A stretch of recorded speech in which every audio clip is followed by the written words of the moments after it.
بسم اللہ الرحمن الرحیم نحمده ونصلی علی رسوله الکریم اما بعد۔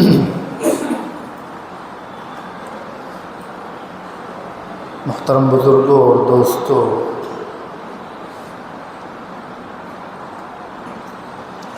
اللہ تعالیٰ نے اپنے آخری اور محبوب پیغمبر حضرت محمد صلی اللہ علیہ وسلم کے ذریعے جو دین انسانوں کے لیے بھیجا، جو مذہب اتارا، اس کے بارے میں قرآن کریم نے یہ ارشاد فرمایا، هو الذي أرسل رسوله بالهدى ودين الحق ليظهره على الدين كله، کہ یہ دین یہ دیگر تمام ادیان پر غالب آئے گا۔ دنیا میں جتنے بھی دین ہیں ان سب پر یہ دین غالب آئے گا۔ جب ہم دیکھتے ہیں کہ کن حالات میں اللہ تعالیٰ نے اپنے آخری نبی کو بھیجا، اس وقت دنیا کی صورتحال کیا تھی، اور خود رسول اللہ صلی اللہ علیہ وسلم جس خطے میں تشریف لائے وہاں کی صورتحال کیا تھی، اور بڑی مختصر وقت میں اللہ کے نبی صلی اللہ علیہ وسلم نے کایا پلٹ کر کے رکھ دی۔ تو اس آیت پر اس کا مطلب سمجھ میں آ جاتا ہے کہ کس طرح اس کو سارے ادیان پر غالب آنا ہے، اور اللہ نے غالب کیا۔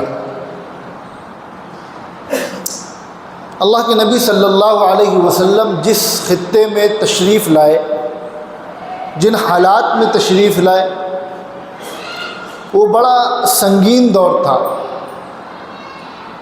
دنیا میں برائی، ایک ہوتا ہے برائی کا پنپ جانا، دنیا نے برائی کو برائی سمجھنا چھوڑ دیا تھا۔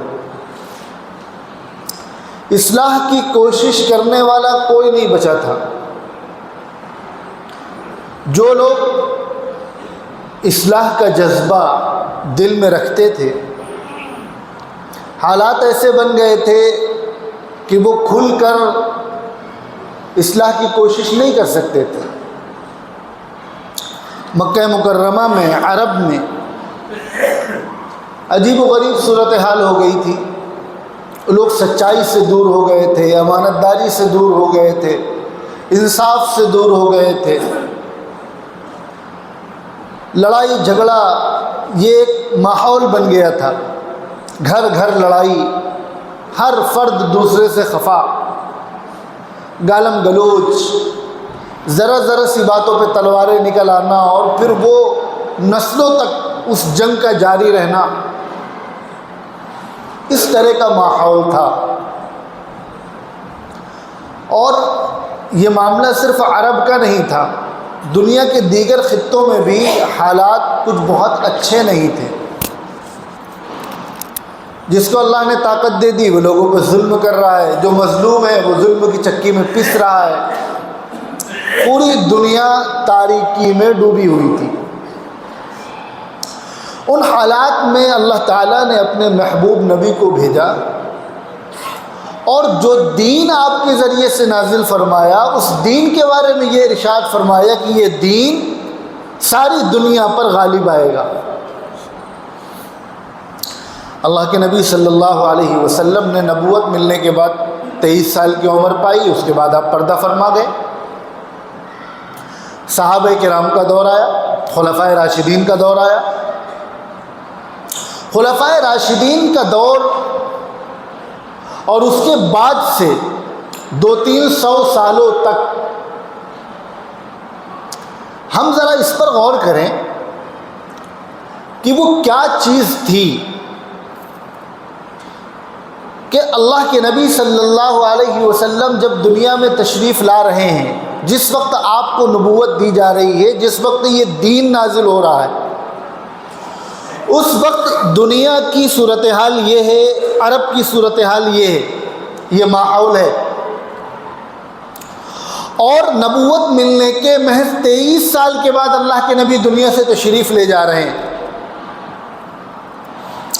اور اس کے تقریباً 30 سال کے بعد،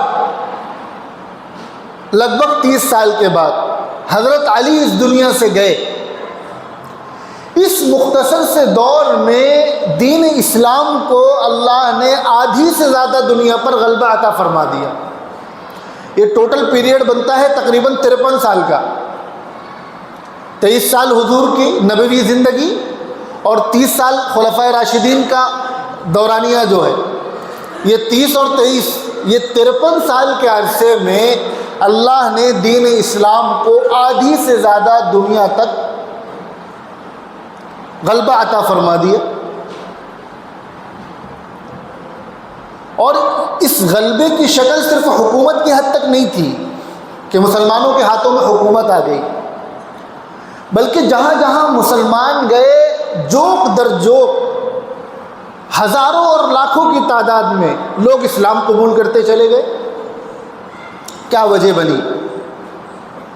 کس طرح یہ اسلام پوری دنیا میں پھیلا، اور آج 1450 سال کے بعد دنیا کا دوسرا سب سے بڑا مذہب اسلام ہے آبادی کے حساب سے۔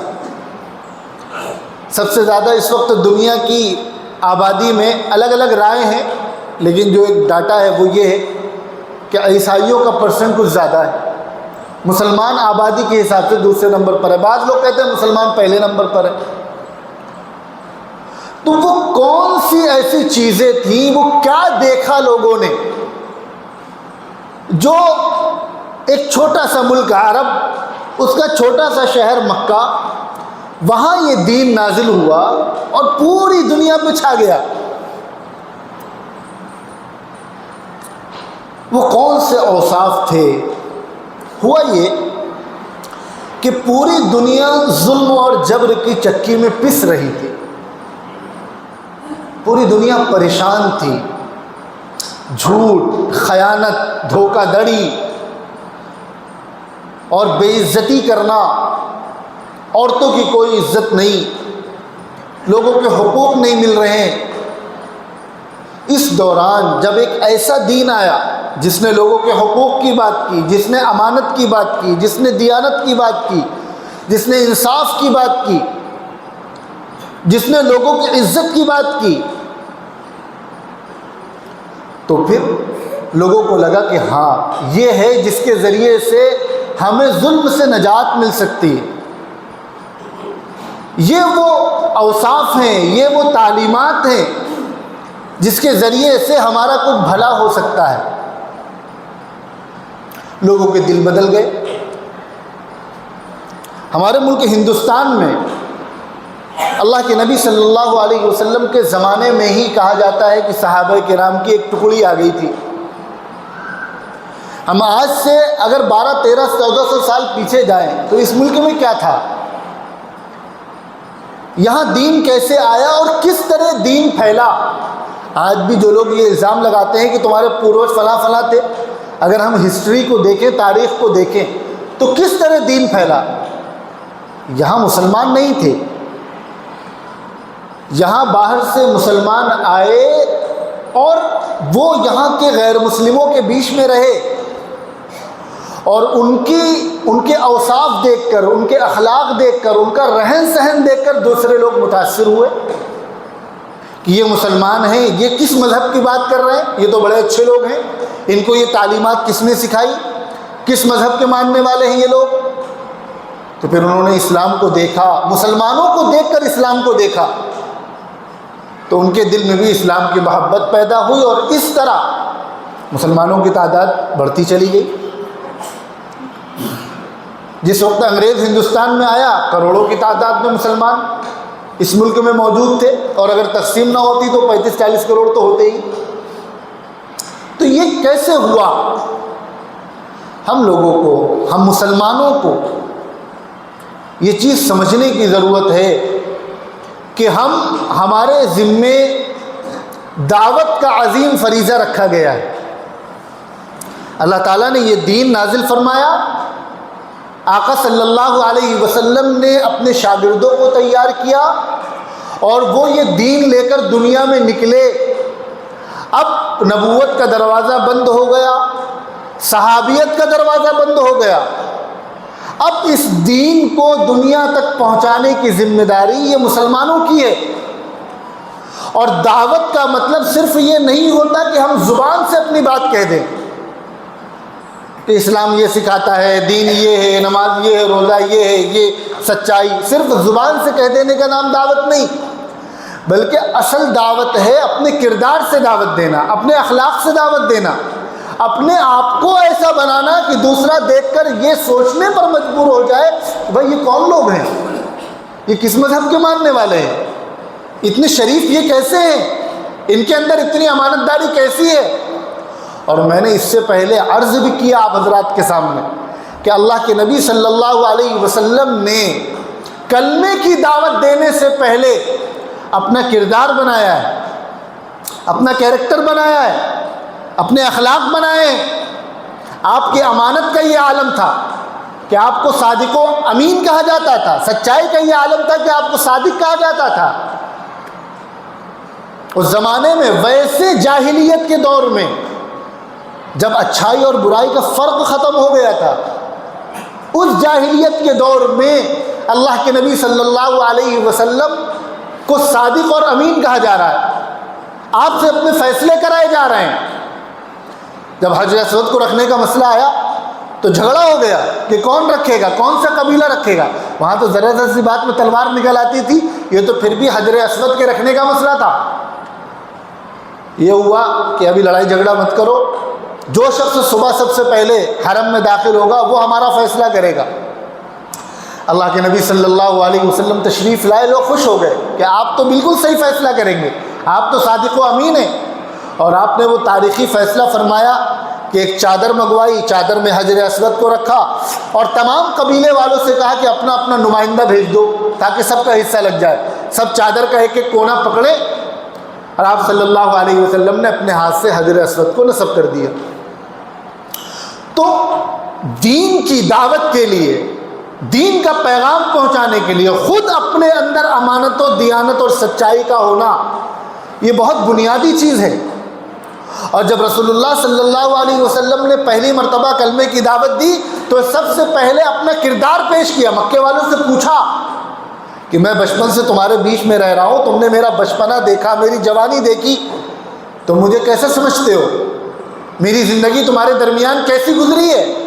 اگر میں تم لوگوں سے یہ کہوں کہ اس پہاڑ کے پیچھے ایک لشکر ہے، جو کہ نہیں ہے، ریئلٹی میں دیکھا جائے تو نہیں ہے، لیکن اگر میں تم سے کہوں کہ اس پہاڑ کے پیچھے ایک لشکر ہے جو تمہیں نقصان پہنچانے والا ہے، تو کیا تم لوگ میری بات مانو گے؟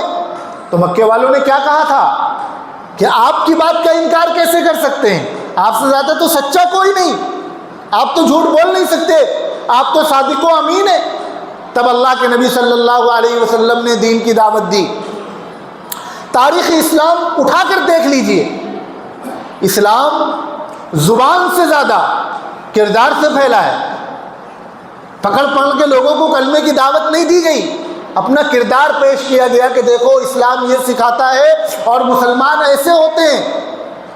اور خود ہمارے ملک میں چند مسلمان غیر مسلموں کے بیچ میں رہے، ان کا کردار دیکھ کر غیر مسلموں کے دل پلٹے ہیں، ان کا کردار دیکھ کر اسلام کے بارے میں جستجو پیدا ہوئی کہ اسلام کو پڑھا جائے۔ پھر اللہ نے ان کی قسمت میں ہدایت لکھی تھی، تو سبب کیا بنا؟ اہل ایمان کا کردار، یہ سبب بنا۔ جس طرح اسلام کے پھیلنے میں مسلمانوں کا کردار یہ بہت بڑا سبب بنا، اسی طرح آج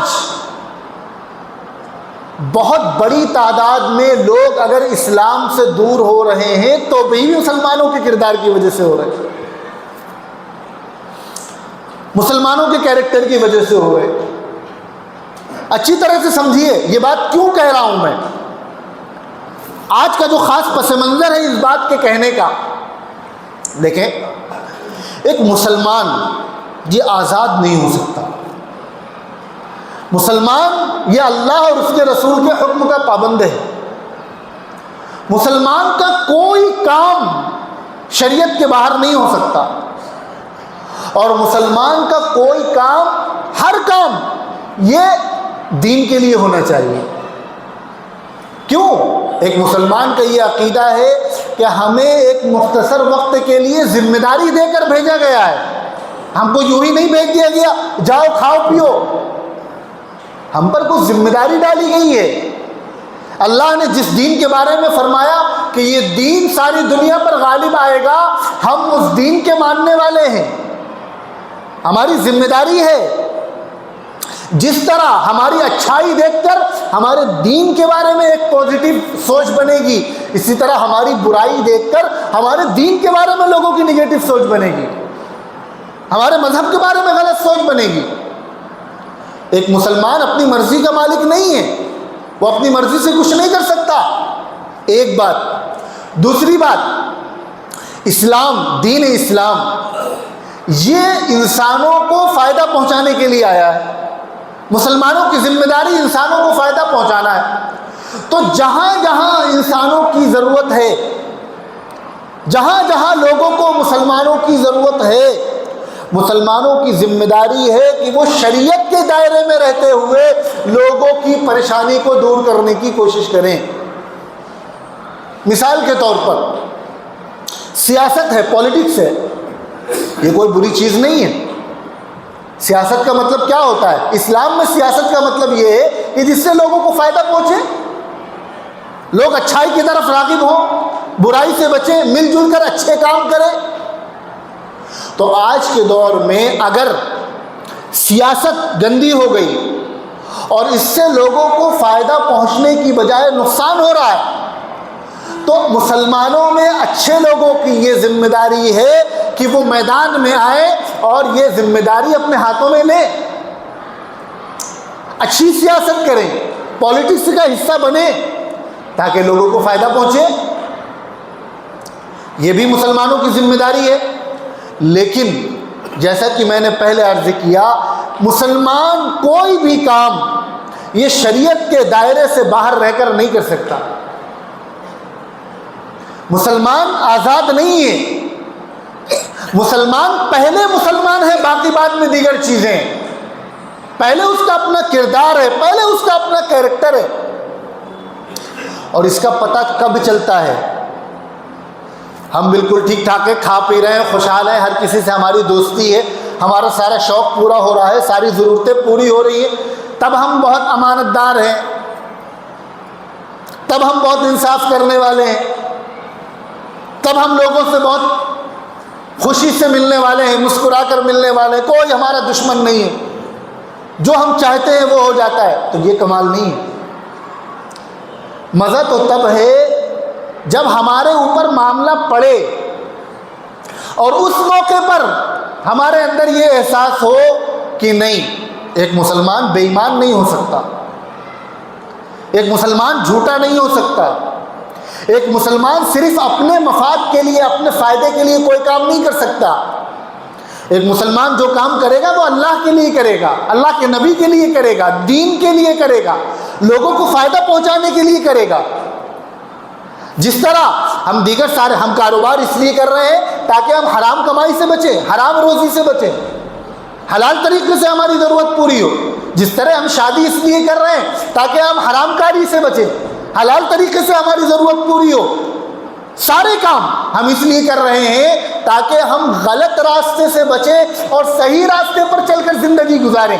اسی طرح پالیٹکس اور سیاست میں بھی ہم اسی لیے آئے ہیں تاکہ غلط لوگوں کی بجائے صحیح لوگوں کے ہاتھوں میں ذمہ داری آئے اور نقصان کی بجائے فائدہ پہنچے. ہمارا اس میں مفاد وابستہ نہیں ہے، اللہ کے لیے کر رہے ہیں، انسانوں کے فائدے کے لیے کر رہے ہیں. یہ بہت بڑی امانت ہے. اور امانت کے بارے میں قرآن کریم کیا کہہ رہا ہے؟ والذین هم لاماناتهم وعهدهم راعون.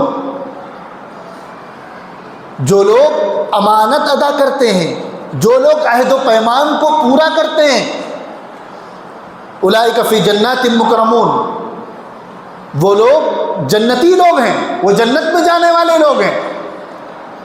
اللہ کے نبی صلی اللہ علیہ وسلم اپنے اکثر خطبوں میں یہ ارشاد فرماتے تھے، لا ایمان لمن لا امانت له، اس شخص کا ایمان نہیں جو امانت دار نہیں، ولا دین لمن لا عہد له، وہ بے دین ہے، میں مفہوم نقل کر رہا ہوں، جو عہد و پیمان کو پورا نہ کرنے والا ہو۔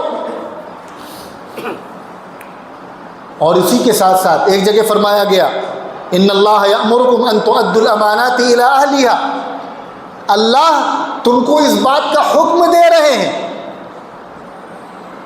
کہ جو اہل ہو، جو جس ذمہ داری کا اہل ہو اس پر وہ ذمہ داری ڈالی جائے، جو جس امانت کا اہل ہو اس پر وہ امانت ڈالی جائے۔ وَإِذَا حَكَمْتُمْ بَيْنَ النَّاسِ أَن تَحْكُمُوا بِالْعَدْلِ، اور جب تم کو لوگوں کے درمیان حاکم بنایا جائے تو تمہاری ذمہ داری ہے کہ انصاف کے ساتھ فیصلہ کرو، عدل کے ساتھ فیصلہ کرو۔ تو دین یہ ہمارے کردار سے پھیلا ہے، اور آج بھی ہمارے کردار سے پھیلے گا۔ ہمارا اگر کردار خراب ہو رہا ہے تو یہ غیروں کے لیے دین سے دور ہونے کا سبب بن رہا ہے۔ الیکشن کا موقع ہے، بہت سارے لوگ ہیں جن کے دل میں قوم کی خدمت کرنے کا جذبہ ہے اور وہ قوم کی خدمت کے لیے آگے آ رہے ہیں، لیکن اگر یہ سوچ ہمارے دل و دماغ میں رہے تو ہمارا الیکشن میں، سیاست میں حصہ لینا یہ دین بن جائے گا، یہ ثواب بن جائے گا، اس پر اجر ملے گا۔ سوچ صحیح ہو، طریقہ صحیح ہو۔ افسوس کی بات یہ دیکھنے میں آتی ہے، اور لوگوں میں بھی یہ ہوتا ہے بلکہ بڑھ کر ہوتا ہے، لیکن اور لوگ شریعت کے مکلف نہیں۔ مسلمان یہ شریعت کا مکلف ہے، مسلمان اللہ اور اس کے رسول کا حکم کا پابند ہے۔ نمبر ایک، ہم بے ایمانی کے ساتھ ٹکٹ نہیں حاصل کریں گے، کسی بھی پارٹی میں جائیں لیکن بے ایمانی کے ساتھ ٹکٹ نہیں حاصل کریں گے۔ ٹکٹ مل جائے گا، جھوٹے وعدے نہیں کریں گے، جو کر سکتے ہیں وہ کہیں گے۔ ٹکٹ نہیں مل پایا، دوسری جگہ ٹرائی کریں گے، لیکن نہیں ملا تو اس کا مطلب یہ نہیں ہے کہ ناراض ہو کر ایسا کام کر جائیں گے جس سے لوگوں کو نقصان پہنچے، ایسے کینڈیڈیٹ کو سپورٹ کر دیں گے جو لوگوں کو نقصان پہنچانے والا ہو اور لوگوں سے آگے بڑھ کر مسلمانوں کے لیے نقصان دہ ہو، اسلام کے لیے نقصان دہ ہو۔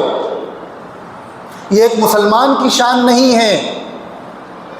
ایسی سیاست میں حصہ لینے سے بہتر ہے کہ آدمی اپنے آپ کو سیاست سے دور کر لے، اور ہمارا یہ کردار دیکھ کر، ہمارا یہ رویہ دیکھ کر، ذرا ذرا سے ٹکٹ کے لیے آپس میں ایک دوسرے کو برا بھلا کہنا، کردار کشی کرنا، مسلمانوں کا کردار کشی کرنا، وہ آج کے حالات میں جب ساری دنیا اسلام اور مسلمانوں کی دشمن بنی ہوئی ہے، جب میڈیا کو ذرا سا موقع چاہیے کسی مسلمان کے بارے میں کچھ ملے اور ہم ماحول خراب کریں، ایسے میں خود مسلمان اپنے دوسرے مسلمان کی عزت تار تار کرے، اس کی ایسی کی تیسی کرے، یہ اسلام کی تعلیمات نہیں ہے، یہ ایک مسلمان کی شان نہیں ہے۔ مجبوراً یہ بات کہنی پڑی، ہمارے بہت سے ساتھی یہ مشورہ بھی دیں گے کہ کیا ضرورت تھی اس موضوع کو، مجبوراً یہ بات کہنی پڑتی ہے کہ آج کے حالات میں بھی اگر اتنا سب کچھ کہنے کے باوجود، ابھی رمضان کا مبارک مہینہ گزرا، جب ہم نے روزے رکھے، اللہ کو منایا، اپنے گناہوں سے توبہ کی اور آئندہ اچھی زندگی گزارنے کی نیت کی، ابھی کتنے دن ہوئے رمضان کو گئے ہوئے، ذرا سی دنیاوی مفاد کے لیے۔ ایک ہوتا ہے کوئی غلط کام کرنا جس سے صرف ہماری ذات کو نقصان پہنچ رہا ہے، ہم نے کوئی غلط کام کیا، ہم کو نقصان پہنچا، ٹھیک ہے، اللہ کی ہماری سرزنش ہوگی، لیکن دوسرے لوگوں کو نقصان نہیں پہنچا۔ کوئی ایسا کام کرنا جس سے خود کو بھلے وقتی فائدہ پہنچ جائے لیکن امت کو نقصان پہنچے، قوم کو نقصان پہنچے، یہ قوم کے ساتھ دھوکہ ہے، یہ غداری ہے، بے ایمانی ہے، یہ مسلمانوں کی شان رہی ہے امانت داری، مسلمانوں کی شان رہی ہے سچائی۔ اللہ کے نبی صلی اللہ علیہ وسلم سے ایک صحابی نے پوچھا الگ الگ اعمال کے بارے میں، کیا مسلمان فلاں غلط کام کر سکتا ہے؟ آپ نے فرمایا کر سکتا ہے۔ کیا فلاں غلط کام کر سکتا ہے؟ آپ نے فرمایا کر سکتا ہے۔ پوچھا کیا مسلمان جھوٹ بول سکتا ہے؟ آقا نے فرمایا مسلمان جھوٹ نہیں بول سکتا۔ اور اس الیکشن کے موقع پر مسلمان کینڈیڈیٹ کتنی غلط باتیں کرتے ہیں۔ تو اس حوالے سے یہ بات ہماری آپ کی کیا ذمہ داری ہے؟ ہماری آپ کی ذمہ داری ہے ان اللہ یأمرکم ان تؤدوا الامانات الی اہلہا، جو جس ذمہ داری کا اہل ہو اس کو وہ ذمہ داری دی جائے۔ اپنے مفاد سے اوپر اٹھ کر کوئی کینڈیڈیٹ واقعی جس کے بارے میں ہمیں لگے کہ یہ واقعی خدمت کرنے والا ہے قوم کی، ہم مل کر، یہ ہماری شرعی ذمہ داری ہے، یہ دین سے الگ کوئی چیز نہیں ہے، یہ دینی ذمہ داری ہے۔ اور جن لوگوں کو اللہ توفیق دے، جن کو ٹکٹ مل گیا، جو الیکشن لڑ رہے یا جو کامیاب ہو جائیں گے، ان کی یہ ذمہ داری ہے کہ اس بات کو ذہن میں رکھیں کہ ہم مسلمان ہیں، ہمیں کوئی ایسا کام نہیں کرنا جس سے مسلمان بدنام ہو یا اسلام بدنام ہو، ہمیں جھوٹے وعدے نہیں کرنا، ہمیں امانت داری کے ساتھ الیکشن لڑنا ہے۔ اور اس کے بعد جن لوگوں کو اللہ کامیاب کرے، پھر ان کی یہ ذمہ داری ہے کہ پھر 5 سال وہ اپنی ذمہ داری کو پورا کریں۔ جس زمانے میں سیاست گندی، اللہ کے نبی صلی اللہ علیہ وسلم کن حالات میں تشریف لائے تھے؟ جب کوئی امید نہیں تھی کہ کوئی تبدیلی آئے گی، اور 23 سال کے مختصر سے عرصے میں آپ نے وہ انقلاب برپا کر دیا کہ روئے زمین پر اس کی مثال نہیں ملتی۔ آج بھی بڑے بڑے فلسفی اس پر غور کرتے ہیں کہ صرف 23 سال میں پوری دنیا کی کایا پلٹ کر دیا، دنیا میں اس کی تاریخ نہیں ملتی۔ ہم بھی اسی نبی کے ماننے والے ہیں، ہم بھی اسی کے امتی ہیں، اسی کے کلمہ پڑھنے والے ہیں۔ آج کے اس گندے ماحول میں اگر ہم میں سے کوئی شخص ایمانداری کے ساتھ چراغ روشن کرے، انصاف کا، سچائی کا، اور ایمانداری کے ساتھ قوم کی خدمت کرے، یقین مانیے اللہ تعالیٰ اس کے ایک عمل سے پورے علاقے کی کایا پلٹ کر دے گی، سیاست کا نقشہ بدل جائے گا۔ سیاست پہ تبصرہ تو ہم میں سے ہر کوئی کر لیتا ہے کہ اتنی گندگی ہو گئی، پولیٹکس اتنی گندی ہو گئی، لیکن ہم میں سے جس کو موقع ملتا ہے اس میں جانے کا، وہ بھی اس کا بھی وہی حال ہو جاتا ہے کہ کوئلے کی کان میں گئے اور کالے ہو کر آ گئے۔ ہم کم سے کم کچھ مثال پیش کریں، نمونہ پیش کریں۔ اور ہمارا معاملہ صرف اپنی ذات تک محدود نہیں ہے، ہمارا معاملہ پوری امت کا معاملہ ہے اور پوری قوم کا معاملہ ہے۔ ہم اچھا کام کریں گے امت نیک نام ہوگی، ہم غلط کام کریں گے امت بدنام ہوگی۔ ہم اچھا کام کریں گے تو غیر ہمیں دیکھ کر اسلام سے متاثر ہوگا، ہم غلط کام کریں گے تو غیر ہمیں دیکھ کر اسلام سے اور دور اور بدزن ہوگا۔ اللہ تبارک و تعالی ہم سب کے اندر یہ احساس ذمہ داری پیدا فرمائے، اور جو لوگ قوم کی خدمت کے لیے میدان میں آئے ہیں، اللہ تعالیٰ ان کو ایمانداری کے ساتھ، سچائی کے ساتھ قوم کی خدمت کرنے کی توفیق عطا فرمائے۔ ایک اعلان سن لیجئے، آپ کی مسجد میں رمضان میں تعلیم بالغہ کا نظم کیا گیا تھا۔ روزانہ فجر کے بعد کلاس چل رہی تھی بڑی عمر کے لوگوں کی، جن لوگوں نے اس میں حصہ لیا اور پورے مہینے پڑھا وہ مبارکباد کے مستحق ہیں۔ اب یہ نظام روزانہ عشاء کے بعد آدھا گھنٹہ، 15 منٹ، 1 گھنٹہ روزانہ مغرب بعد یا عشاء بعد مسجد میں پورے سال چلے گا۔ کسی بھی عمر کے لوگ، بچوں کو چھوڑ کر، بڑی عمر کے بوڑھے ہوں، جوان ہوں، نوجوان ہوں، کوئی بھی دین سیکھنا چاہتے ہیں، وہ مولانا مسعود صاحب جو حافظ عبدالحلیم صاحب کے صاحبزادے ہیں، ان سے رابطہ کر کے اپنا ایڈمیشن کرا لیں۔ 10 منٹ، 5 منٹ بھی اگر روزانہ دے سکتے ہو تو داخلہ لیں، اور انشاءاللہ پورے سال آپ کو دین سکھایا جائے گا۔ دوسرا اعلان، آپ کے بچوں کے لیے مسجد کے اوپری حصے میں باقاعدہ مکتب، ایک ماڈل مکتب کا منظم نظام قائم کیا جا رہا ہے چھوٹے بچوں کو، اور ان کو پورے کورس کے ساتھ 5 سالہ کورس ہے، دین سکھایا جائے گا۔ یہ وقت ہے، مدرسوں میں داخلے ہو رہے ہیں، مکاتب میں داخلے ہو رہے ہیں۔ آپ حضرات سے گزارش ہے کہ جو لوگ اپنے بچوں کو ذمہ داروں کی نگرانی میں دین سکھانا چاہتے ہیں، وہ جلد ہی، کل ہی سے اپنے بچوں کو بھیج کر ایڈمیشن لے لیں تاکہ وہاں تعلیم شروع ہو جائے۔ سنتیں پڑھ لی۔